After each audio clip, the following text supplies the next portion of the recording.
Well, Shabbat Shalom and welcome. This is Torah study for a Shabbos and the week after Passover. I'm Rabbi Ed Feinstein here in beautiful Southern California, joined by my dear friend and teacher, Rabbi Mark Gelman of South Florida.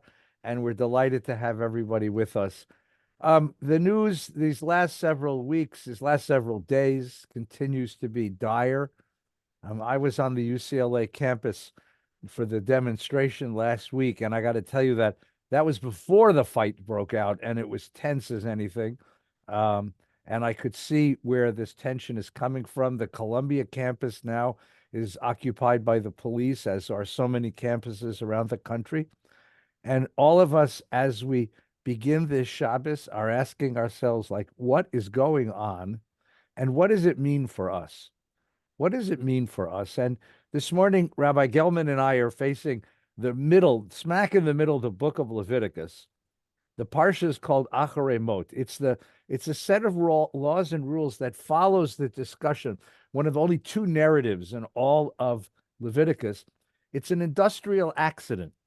On the eighth day of the dedication of the Mishkan, Aaron's two older sons go into the Mishkan, into the tabernacle, with what the Torah calls Eish Zara, foreign alien fire, and they are consumed in the process.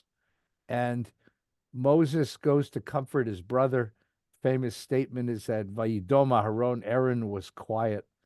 It's this terrible thing on the day that should have been the happiest day of his life, when his family is inducted as the high priests of Israel. Aaron loses two children, and it's God who does it. It is this uncontrollable energy of divinity that reaches out and destroys them. There's a vast literature of Midrash explaining what this meant, why it happened. And in this week's Torah portion, which sheds a little bit of light on it, we get a set of rules of how Aaron and the priests are to enter that holy space, and also rules about purification of the holy space and purification of the community and of the priesthood.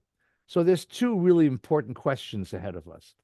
The bigger contemporary question is, Mark, what are we doing learning Leviticus at a time when our kids are terrified in their dorm rooms and Right. parents are so worried about their children in the one place where we always imagined Jews would thrive, in the university, in the world of academics, the world of ideas, a world of pluralism? What are we doing here? What do we say to these parents? And the second question is, when we look at the Torah portion itself, what are we to learn at this moment in our existence from this Torah portion? So let's begin there. Yeah, I'm really off my beam because of a phone call I got from my grandson, Zeke, who's at the University of Arizona. And he called and he told me that he was afraid and that they have demonstrations there. And when he's going to class, there are people screaming and yelling, death to Jews, death to Israel. And it made him upset, and it made him angry, and it made him frightened at the same time. And I'm trying to calm down my grandson and tell him everything is going to be okay, which is basically the single role of all grandparents and parents, to tell your kids the very same thing: everything's going to be okay. The purpose of lullabies, by the way, that's the whole purpose of it. Shush, still, everything is going to be all right. And I tried to tell him everything's going to be all right. And I hung up, and I'm just crying like a baby. I'm crying like a baby, Eddie, because my grandson in 2024 is afraid to go to class at the University of Arizona.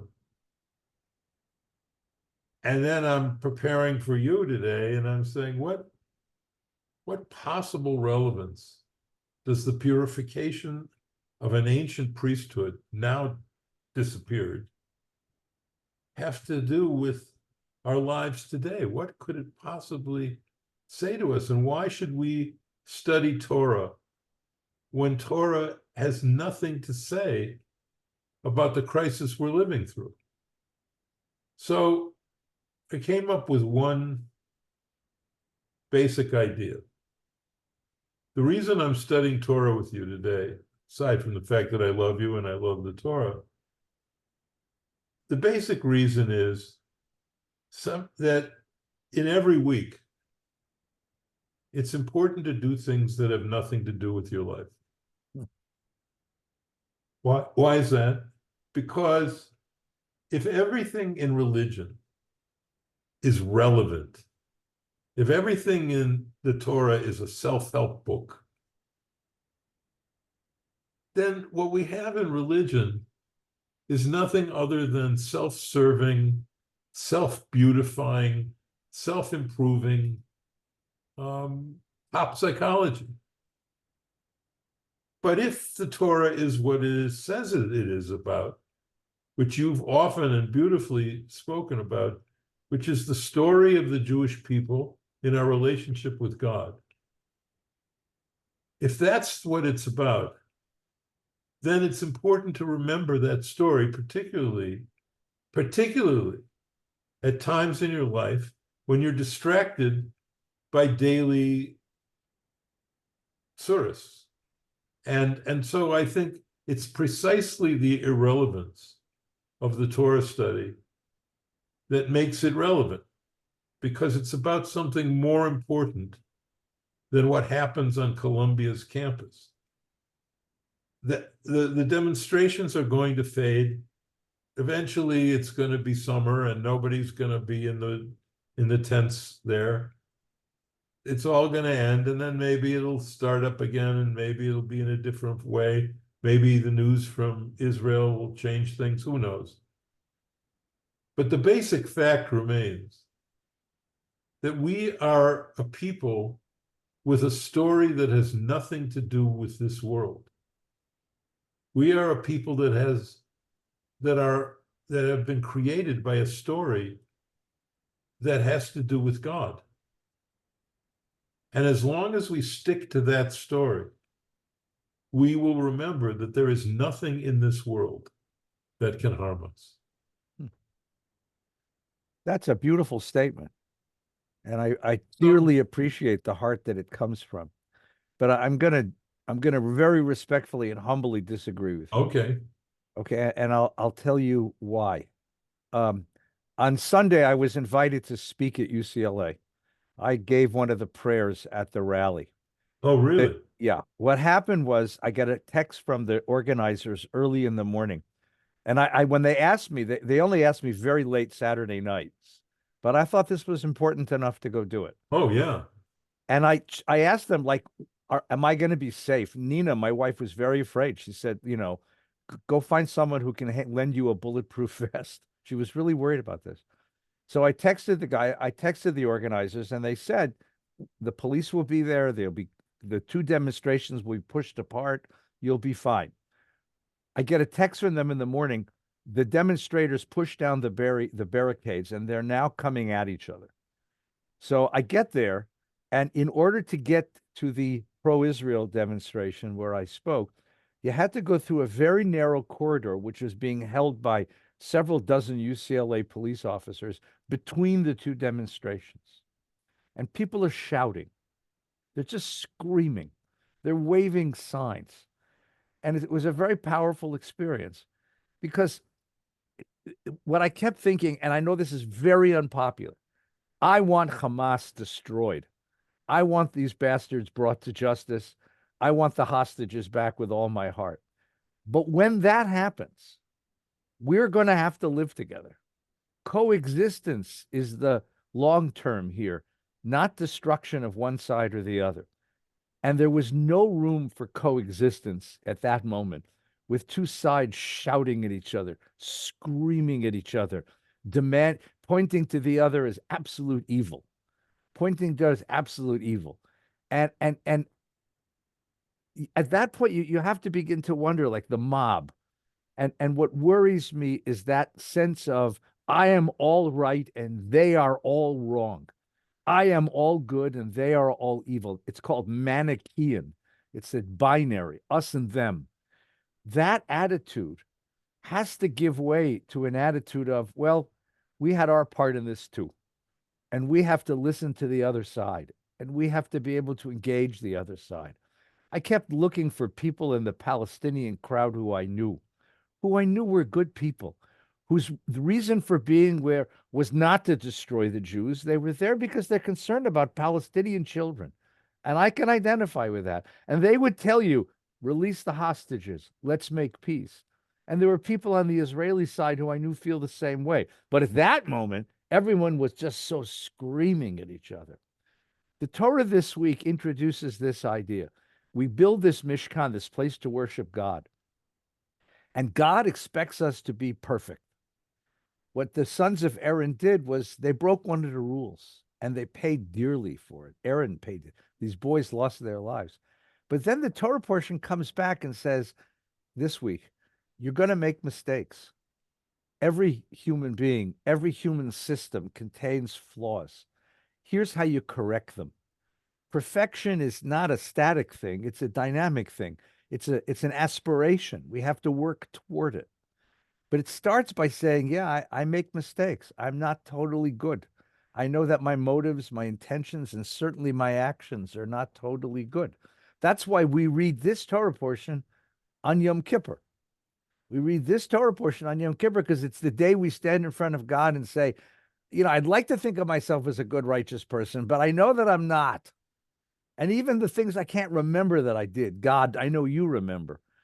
So what the Torah portion says to me at this moment is, yes, I want the evil rooted out. They're terrorists and they're murderers and whatever happens, they deserve. But then we have to prepare ourselves to do something which is very difficult when you're really angry, which is calm yourself down and listen to the other side and acknowledge your own mistakes, your own errors in this, and acknowledge where you're going to have to make compromises. That's really hard. And the Torah portion says that's So, what Eddie, what did you say in your speech? I said. I basically said this. I said it's easy to think in binaries. It's hard to listen to each other. It's easy to shout slogans and dehumanize the other. It's hard to recognize that the other is a human being struggling to live like us. So it's hard to love the neighbor as yourself. Um, What was the reaction of your I, word? I think people. I mean, they're going to be people when they're so. It's a mob, Yeah. and mobs, want to kill, and someone coming along and saying, "No, you don't want to kill." They want to hear it at that point. But later on, people wrote me and said, that was important that you said that. It was important that somebody said that. And maybe someone on the other side will say it. I'm waiting for someone on the Palestinian side to say it. I'm waiting for that. I haven't heard it yet, which is one of the flaws in their world. And I'm waiting for that voice of compromise, that voice of coexistence to assert itself. I don't know. I don't know if I can go with you on this. Well, at this point, it's hard because we're facing so much hate. And when you're facing so much hate, you tend to push back with equal amount of hate. And that's not inappropriate. I'm not condemning that at all. First of all, you said it. You said what you want. You want them dead. And that's in Hamas, you. not all the Palestinian people. Yeah. Hamas. Well, that's who I'm talking about too. But I'm not talking about Hamas now. Because when you go to these demonstrations, as you did, and you look, it's not Hamas. It's people who support Hamas. Yeah. That's even worse. Yeah. Hamas, out of their poverty and rage and ideology, turned into psychopathic killers. But the people at the demonstration are living in UCLA. Right. Where does their anger come from? Well, the intellectual laziness and moral stupidity of those arguments, and to do it on a college campus is so acute, incredibly disturbing, incredibly difficult. See, here's what I think.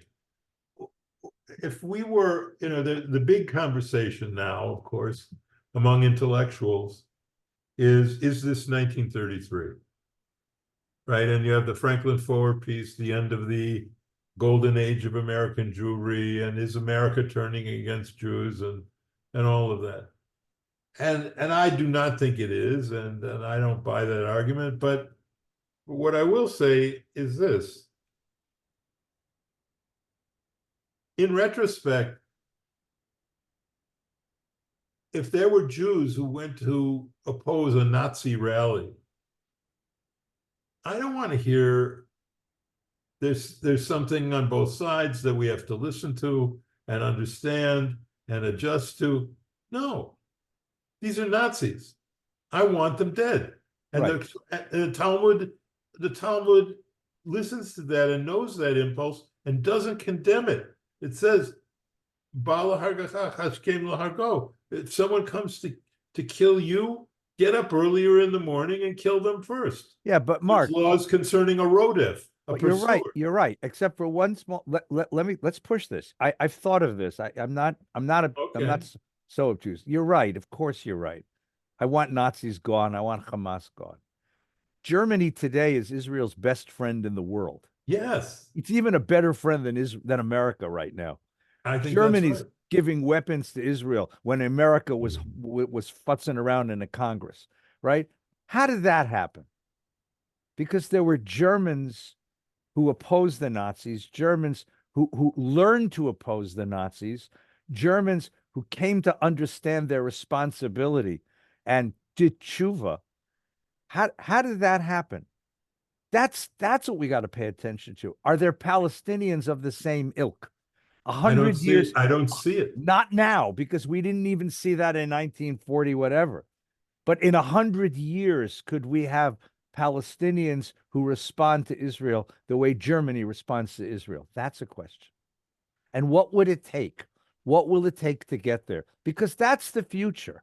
The future is not mutual annihilation. Okay. As much as right now we want to kill the bastards, that's not going to happen. We're going to have to learn how to live together somehow. And I'm just Yeah, suggesting except that we start I thinking haven't, of that. I don't think the times are, it's my old theory of history. You don't ever get brownie points for being right too soon. Oh, And I think you're right, but I think you're right too soon. fair And enough. Fair and enough. I Fair enough. I'll accept that. and here's my point. The large issue that is emerging for me in all of this that no one is really talking about is the silence of the organized Jewish community in the face of these demonstrations. Now, there isn't one Jewish organization that said, we support these organizations. That's not what I'm talking about. What I'm talking about is when you have massive demonstrations about destroying Israel and killing Jews in New York City, I expect there to be massive demonstrations from the organized Jewish community saying, not on our watch, not in our time. Am Yisrael Chai, the Jewish people lives. I expect that. Now, there are counter demonstrations, and I want to praise all of those people who have gone to do that. There were a good 1,000 people at the But Israel rally. I used to. it's not an organized Jewish event. And when you look at the American rabbinate, it's been largely silent on all of this. And when you look at the organized Jewish organizations, the defense organizations, they're not organizing sit-ins at the White House. They're not going to Columbia and chaining themselves against the fence and saying we're staying here until Columbia is safe for Jews again. There is, to let me say the hard truth here that I'm seeing and no one's talking about. There is an appalling and widespread silence among Jewish leaders in the face of these demonstrations. I don't know any other way to say it. Your presence at that march, I went to UCLA on I Sunday with understand, 1,000 but I people expect and nothing shouted less Yam of you. Yisrael Chai and shouted free the hostages and shouted, that's what I shouted But too. it was organized by kids, by No, local. no, no. This was organized by the Jewish Federation and the Israel American Council. This was Jewish community here in LA. I can't speak for New York, but I can speak for here in LA. This was our counter demonstration, and it was profound. All right. Well, And then it I'm was wrong on that. And no, I, not you. It's just you're right. Unfortunately, you're right. Unfortunately, you're too right. but LA did a good thing. But some places have stepped up. Some places have stepped up. All right. Well, Look, that's what I so the expect. Torah, here's the Torah that I'm trying to pull. Nadav and Avihu, the two sons of Aaron, enter the Mishkan, says the Torah in Shmini a couple of weeks ago. Pardon me. Im Eish Zara, with this fire. And there's a lot of midrash on what that meant. And so what I'm suggesting, one of the things it can mean is if you enter into the world with a passion. Passion's a good thing. Fire is a good thing, but it can destroy you. And they're destroyed with a fire. It can destroy you. And if we get into this mindset that kill the bastards, we're all right and they're all evil, and there's no room for listening at all, which is where we are now. And maybe you're right. Maybe it's where we need to be right now, because we are at war, both here and in Israel. But at some point, I'm suggesting, And I agree, you're right at that Torah point. is saying, let's look at this and let's look where we are and where they are, and let's look within. Let's ask what did we do to be complicit in certain conditions? We let this develop here in America. We let this develop in Israel. Just like we let it develop in Germany. Absolutely. We have to look within and we have to learn from this. That's all I'm suggesting the Torah says to us today. Is that fair? I think it is fair. I think there may be something else that we can pull from the Torah, and that is the notion of purity. There is of all of the wonderful beliefs and practices in Israel, the one practice that has always moved me to my core is a concept called Tohar HaNeshek. Tohar HaNeshek, which is an army principle that basically it's called the purity of arms. And it's the Israeli policy. It's spelled out in detail how you can use lethal force and how you cannot use lethal force, and how, even though there's more casualties, you go house to house rather than destroying entire neighborhoods, which may have been violated in Gaza. I don't know. But the basic point of Tohar HaNeshek is, even in war, the search for purity still has a place. That's so profound. Yeah. Because of exactly what you're saying and what I pushed you on, and what I don't want to push you too far, because I don't believe it the way you might imagine, which is kill all of them. That you even in the middle of a war, you have to pay attention to the purity of arms. No other army has this idea. No other army that I'm aware of has Tohar HaNeshek. And so it is entirely possible that in all of the efforts to kill Hamas, which I endorse completely. And I too, by the way. I know. I don't want to make any mistake. Absolutely. I have there every may I, be, I but have yeah. On the other side of it, I want to make this step. It may be true that there were occasions in the anger and fury for revenge after October 7th that the IDF may have gone a little too far beyond Tohar HaNeshek.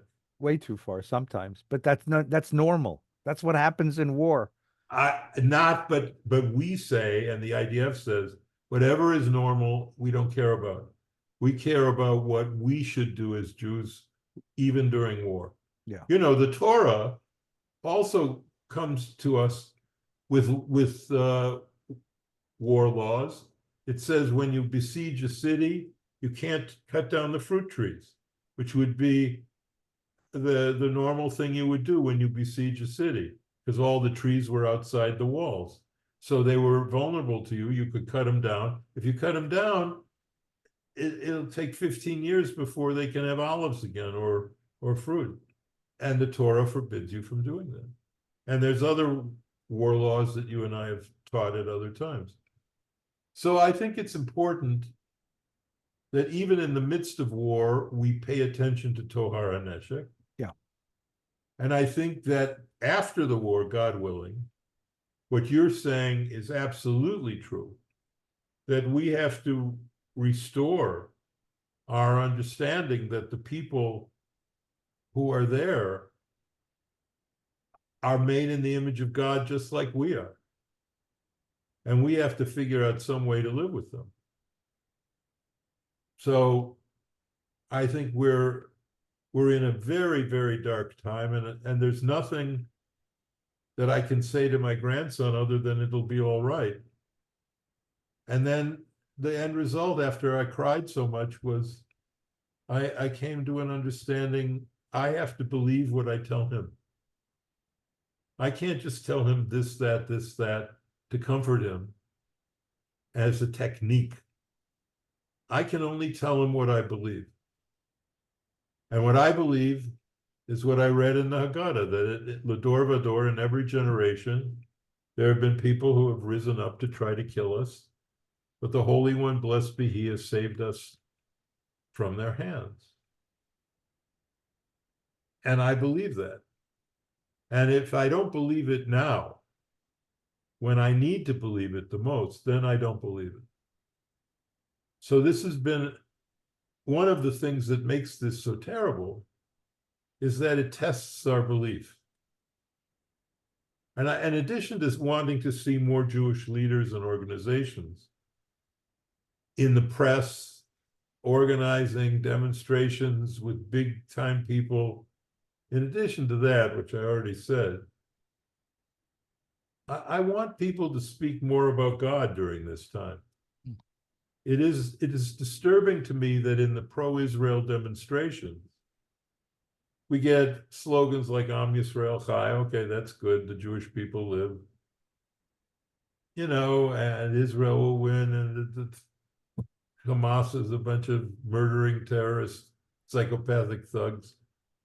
Okay, but what about in every generation, there have been people who have risen up to kill us, and God has saved us from their hands? What about our faith carrying us through this war? Faith carried my father through World War II. Why can't it carry us through the war in Gaza? Why can't we speak more about God in this time and how God is going to save us? Does this sound stupid? Does this sound No, foolish? it's Irrelevant? no, you know what it is. The Pirkei Avot teaches that you don't comfort the mourner in the presence of his dead. And October 7th is still so present and so painful that it's hard to go back and re-evoke a presence of God, because the horror of that moment still lives with us, still in front of us. Sheryl Sandberg just released this film documenting the sexual assaults that took place, because she was so disturbed that so many in the world and so many in our community who should know better were denying that truth. And so once again, we're like reliving. And my friends in Israel will tell me that my calendar never turned from October 7th. I'm reliving that day over and over and over again. And I think that's part of the reason. And I'm not That's a denying fair point. That's a fair your claim, your demand, your request is absolutely right. It's like, how many times have you and I put an arm around the mourner who said to me, I can't say Kaddish yet. Give me a day or two. I'm not ready to say Baruch Dayan Mess. I'm not ready to say blessed be God. I'm still I'm still so broken from the death of my loved one. I think that's a lot of where we are right now. And the death is twofold. It's the horror of October 7th. It's the horror of this war. It's the horror of the hostages. And now it is, if you can use that word, the horror that your poor grandson is going on, sitting in his dorm room, hoping that they don't know that he's there, that worried that mob is going to find him, Yeah.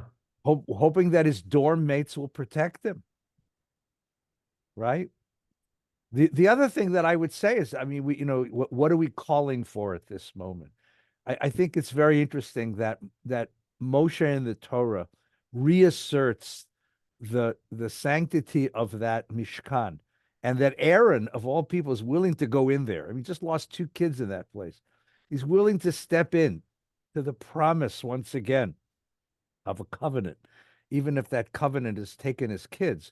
And I think here too, we talked about supporting Israel, doing what we can to send help and send love to Israel. I think here in America too, what we depended on, the promise of America for our families who came this way instead of going that way. The promise of America was its democracy and the power of its democracy. And we have to fight for that democracy. And where there's hate and where there are forces that corrode that democracy, we have to speak out about it. Like we've all like the president of every university has said, we're all for protest. Welcome to protest, but you can't occupy and take over and impede the progress of this institution because of your political cause. And you That's not can't democracy. terrorize You my can't terrorize grandson. Jewish kids. You can't call for the death of Jews, the death of Israel. Yossi Klein Halevi, who's a journalist and a teacher that I dearly, dearly love, he's a good friend, made a comment in a lecture he gave a couple of weeks ago, where he says, the claim is made that anti-Zionism is not anti-Semitism. He says, yeah, he's right. It's worse. It's worse. Because what anti Zionism says is that I want to relegate Jews back to their condition of helplessness and vulnerability that they suffered with for so many generations, back to the condition of powerlessness that brought on and left them defenseless against every anti Semite, every destroying force in the world. In a certain sense, anti-Zionism is worse than anti-Semitism. You can hate Jews as long as you do it in the privacy of your own home. But anti-Zionism says, I want Jews to suffer. That's what anti-Zionism is. And he says, in some ways, that's what's so painful about these demonstrations. Where did he That's say this? He said it in a lecture he gave at Stanford a couple of weeks ago. Send it So to me. the Torah and the Torah portion is going to end a section of the Torah, and next week we're going to turn a page, Mark. Oh, We're going to good. turn a page from Acharei Mot, which is the end of this ritual section of Oh, Leviticus, to the longest, most diverse parsha in the whole Torah. and the most beautiful one, Kedoshim Tihiyu Ki Kadosh Ani Adonai. You will be a holy people. You will be a holy people. And I want to go back to your statement at the very beginning where you said it's good to have a religion that doesn't always speak to the world, right?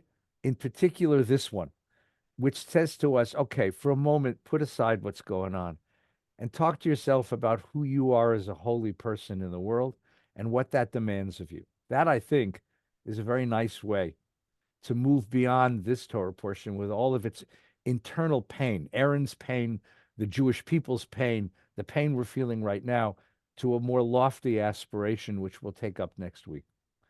Shabbat Shalom. Shabbat Shalom. Many blessings. Take care.